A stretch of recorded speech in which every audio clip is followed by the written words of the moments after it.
really pleased we've got Zoe with us this morning, and Zoe's going to tell us a bit about, I'm hoping anyway, about the scrub hub that she's been involved in. But first I'm going to ask her what on earth scrubs are, and then what the scrub hub is and how she got involved. Good morning, folks. Good morning, Toby. Thank you for having us. What are scrubs? Scrubs are what you would see if you were watching Casualty or Holby City. You would often see the medical staff in theatre wearing scrubs.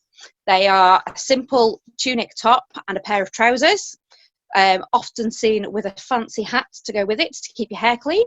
And they're all about protection and keeping those surgeons from passing any infection onto patients.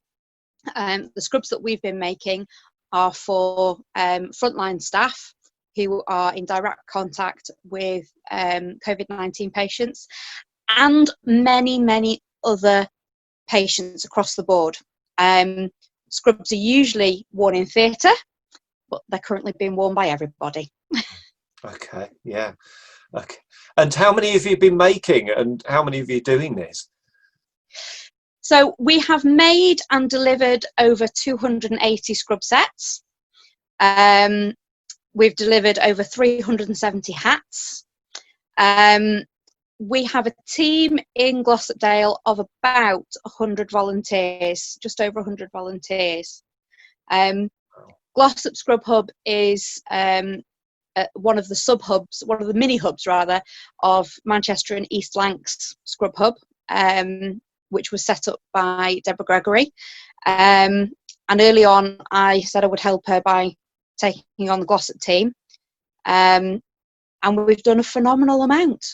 We've made all sorts and helped all sorts of people. Fantastic, that's great.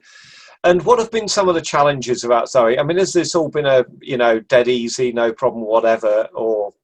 The first challenge was finding volunteers. Yeah. Some of you watching this will have had a call from me, will have had me drop round on the doorstep and said, help, can you sew?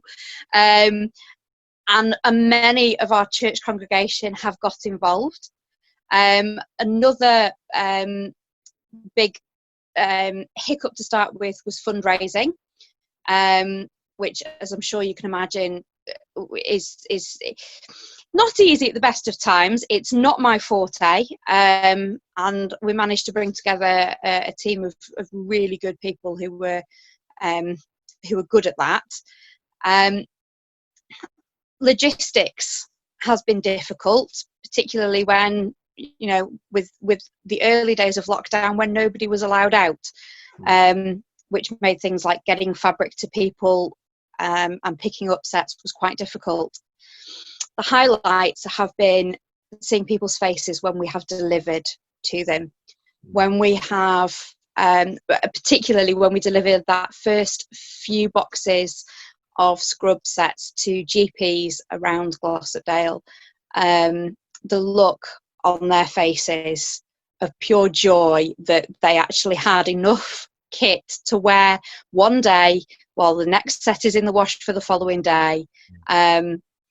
We were making surgical gowns for them so that local GPs could send their disposable ones off to Tameside Hospital, and the gratitude that people have shown has been overwhelming.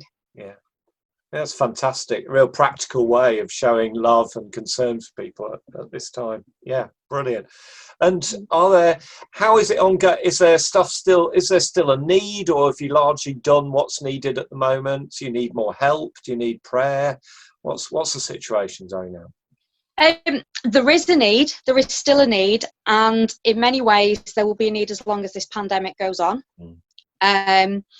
We definitely need prayer. One of the things that we have been doing more recently is making hero bears and dolls for the children of key workers. Where's my little bear? I have my little bear here. This is my little hero bear. Oh. This one's mine. Nobody's getting this one.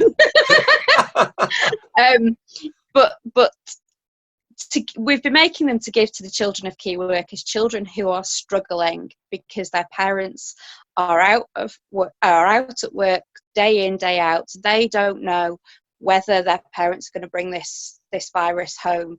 And some of the stories I've heard about those children and what they're going for, I think beyond all else, that is what I would want people to pray for. The children who are not suffering in silence, but it's out of their control. If anybody knits or crochets and would like to make some more of these, I think we will probably be making these until it ends. And also for our frontline staff, we've had over 100 volunteers making things for frontline workers, and it's just amazing to be a part of. And I'm so grateful to all the people who have kept me going on the days where I've just thought I've had enough. On the days where I've been asked for 50 of these or 20 of those, and I haven't got it in stock. I've got to wind the girls up and get them all making again. We're still making face shields, face coverings. That's where we're at. Brilliant.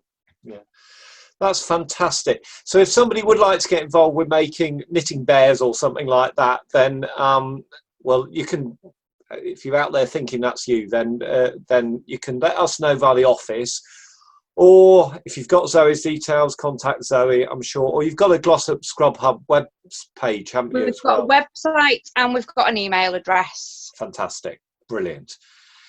Zoe, thank you so much for what you've been doing and organising, but thank you too for sharing that with us this morning. Okay, God bless. Thank you for having me. Brilliant.